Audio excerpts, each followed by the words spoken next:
and welcome. Oh my goodness.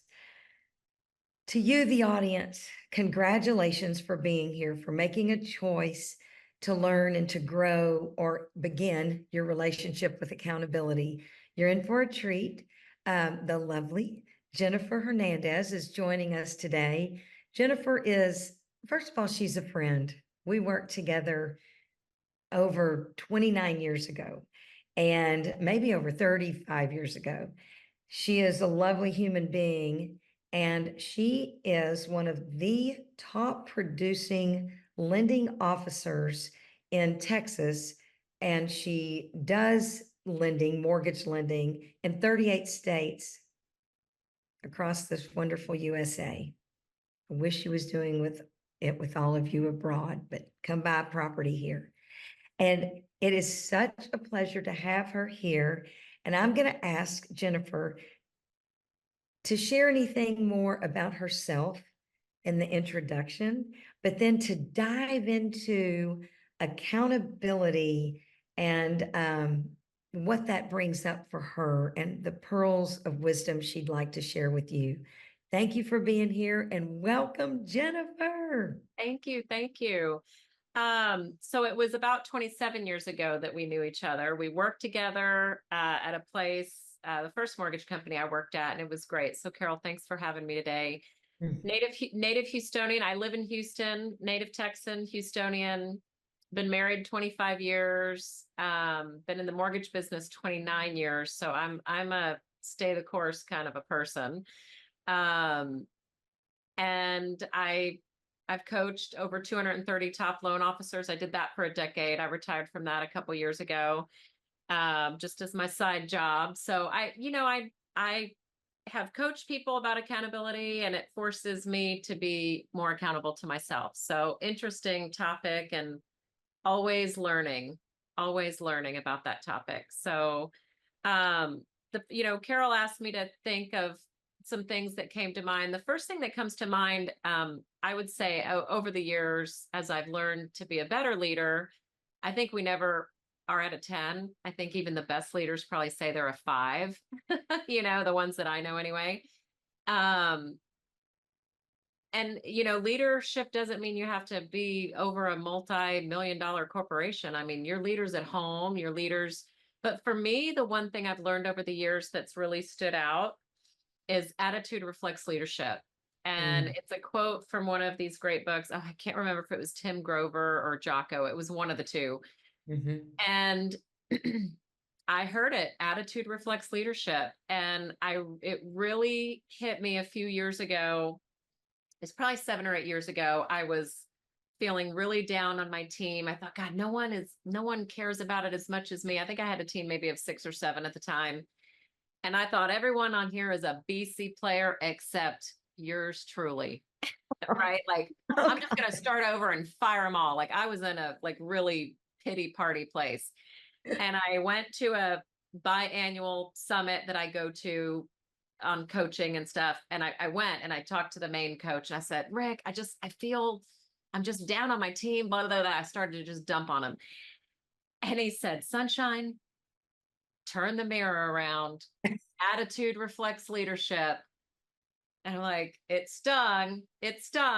And I said, So now that's like my mantra. I think of it, and I hope it resonates with someone that's watching.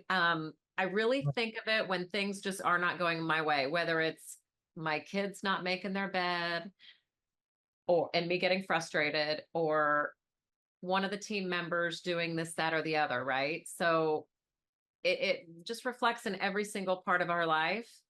And so it really has served me well. So that's kind of my first lesson that I really wanted to share, that really just gets, and that does have to do with accountability, because the second thing I'll say is that we need to be accountable to a process. I really believe that, whether it's our own personal, hygiene, how you show up, how you wake up in the morning, how you eat your breakfast, what are you accountable to yourself? Because it's only then that you have a process and an internal ethic of how you live your life, and you're accountable to yourself.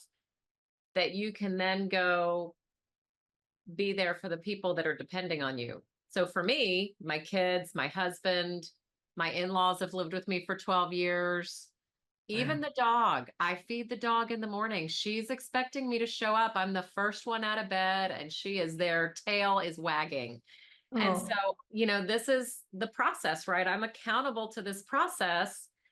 Um, and I can't pour into others until I'm accountable to myself first. So constantly working on that.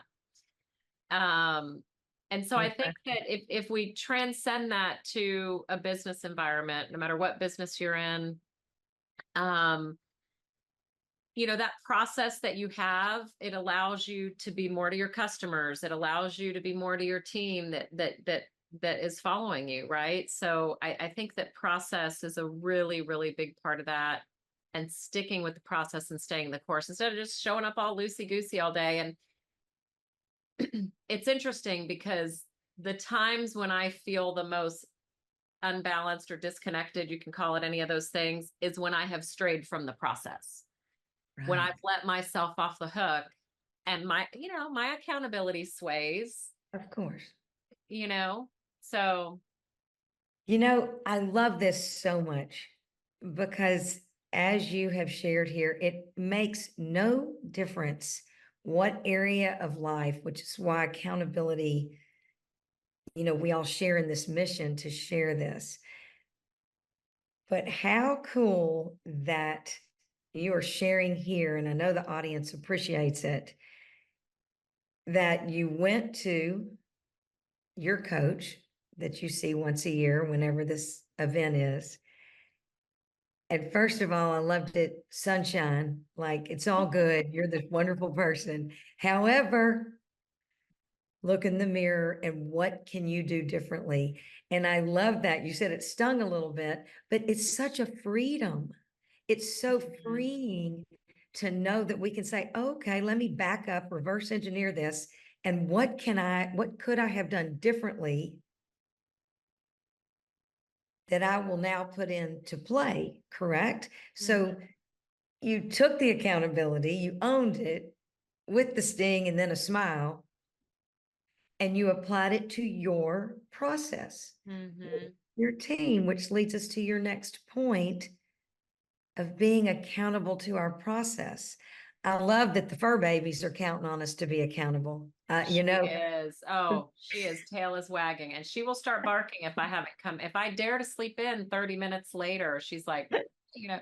But I do want to just to end the point before I go to my third and final is um accountability. It starts with us, and I was so in the weeds at the time that I couldn't see for myself what was so evidently clear. But I've done a good job over the last decade, probably more than ever, of surrounding myself with those people that are important to me, where that I know that I want to grow and we're aligned, and goals and coaches and all that. So when you sign up for something like this, right? Like someone's going to hear something from one of your guests that is going to be like, oh my God, I just had this aha moment, right? And that's why I have been so really addicted to the learning and showing up for summits and doing stuff like this. And so I applaud y'all for that, because you just sometimes it might be evident to some, but to you right now, it's not, because you're just stuck over here. So being accountable to committing to constantly pouring into yourself, learning, like you're doing here with Carroll, this amazing event. And we're constantly growing, and that right there is accountability, is just saying, hey, you know what? I'm going to just continue to surround myself by other people that have these alignments that I want. And I know something's going to show up and happen. I'm just going to be coachable. I'm going to be open to new ideas. And so that pivot point where the coach told me that, I was able to then, I came up with a couple really good tactics that I still use today that really upped my leadership on the team. And my team made up a pivotal change at that time. And we've never looked back. So it was really Mm. interesting, really interesting. So, Amazing. And again, you said two words that I'm going to throw out and then send you to your third and final point.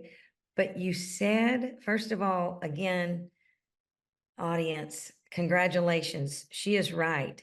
You've made this decision to grow and learn, and that's what we're going to be doing all this whole traveling on this planet, right?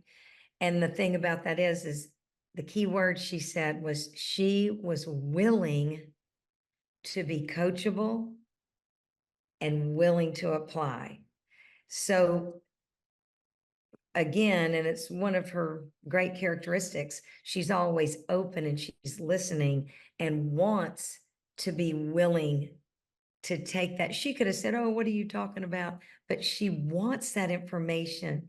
I think there's every speaker here, we're aligned in that we want to be better and grow. And to Jennifer's point again, regardless of where you are monetarily, whether it's wherever your greatest success is, there's always room for growth. So thank you for that, Jennifer. Now, will you share the third point that we talked about a little bit? Yes. So I think we all have superpowers. Mm. So superpowers are what we're good at. You know, on the disc test. If anyone follows the disc profile, Carroll and I are both eyes. We talk with our hands. We're visionaries. We're positive unicorns and rainbows. Like that's the world that we live in. So I have things that I'm good at and I have things that I'm not good at. And I believe that accountability to that process that we talked about really ties into what your superpowers are. I like just like the word superpowers better than strengths. Okay. So, Really fun. you know, my team and I collectively, you know, together as a team, what are our strengths? What are the products and the services that we're the best at for the clients? What are the clientele?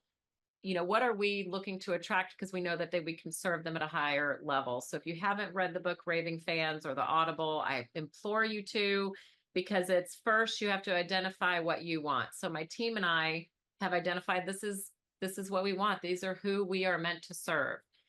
And then number two is you identify what they want. So each client that comes to us, we have an intro call. We identify, is this a fit? Are they meant for our universe? Are we able to serve them at a high level? And then you deliver well. You decide that yes, the answer is yes. And then you deliver well +1. So Mm. just a super quick example of what I mean is that I have taken on clients for products that I know that we don't do very often. We don't do manufactured mobile home financing. I think in my 29-year career, I think I've done like 3. And every time I do one, I say I will never do this again because I'm just not knowledgeable. It's just different. It's harder Right. and it's meant for someone who just knows that backwards and forwards. But when I've taken it on, I've done it with love in my heart because I want to help the client because it was the client from one of my very best past clients, right? So I said, okay, I'm just going to work harder. I'm going to make sure this goes super smooth. Well, it still blew up. I mean, it still did not go well. Um, and I should have been true to what I knew my superpower was. And I should have, looking back, just lovingly said, I'm not the best person to help you. Like you are better served by a company that's all that they do. So I Right. think in all of our businesses, no matter what business we're in, I implore you to really think about when are some times when I'm in that gray zone, knowing that I could take the client, but should I? Like we all have a decision to make. And I really believe that sticking to that process and accountability to the goals and the clientele and the what you've set your mind to, that look, we're good at these things, these are our superpowers, that it really just all fits in the bigger picture, for us to be able to serve people at the highest level, really, which is what it's all about. Which is Jennifer's, I know so many people that you have worked with and they appreciate you so much. And I also want to point out, I know the audience has heard this, it comes back to being in integrity with yourself. Mm-hmm. If you think of the superpowers, that's who you are. So you're staying in integrity with yourself every time you turn around. It comes back to, is it up? It's up to us.